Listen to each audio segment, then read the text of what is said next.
कृपया सहयोगको लागि कोषाध्यक्षज्यूलाई अनुरोध गर्न चाहन्छु।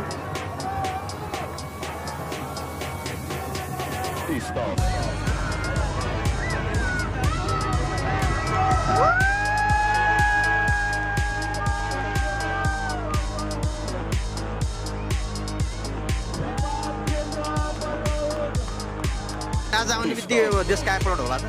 राजा आउने बित्तिकै सांसदहरू मन्त्री प्रधानमन्त्री हुन नपाउने व्यवस्था हुन्छ। राजा आउने बित्तिकै स्रोत नखुलेको सबै सम्पत्ति राष्ट्रियकरण भएर 10 वर्षको बजेट बन्ने पैसा यी भ्रष्टाचारीहरूबाट निकालिन्छ।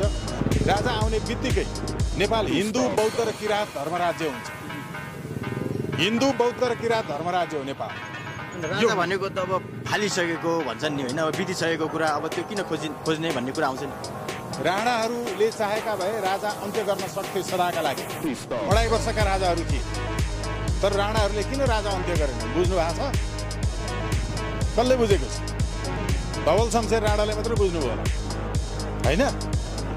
हामी पत्रकारहरूले सोध्ने प्रश्न यो कि राणाहरूले 2.5 वर्षका राजा हुँदा पनि 2007 साल कार्तिक 23 गते 3.5 वर्षको राजा ज्ञानेन्द्रलाई गद्दीमा किन बसायो होला, जबकि राजपरिवार यही पश्चिम ढोकातर्फबाट चाहिँ इन्डिया चाहिँ भाग्न बाध्य बनाएका थिए राणाहरूले। तर पनि 3.5 वर्षको 2.5 वर्षको राजाहरूलाई पनि गद्दीमा राखेर देश किन बचायो होला?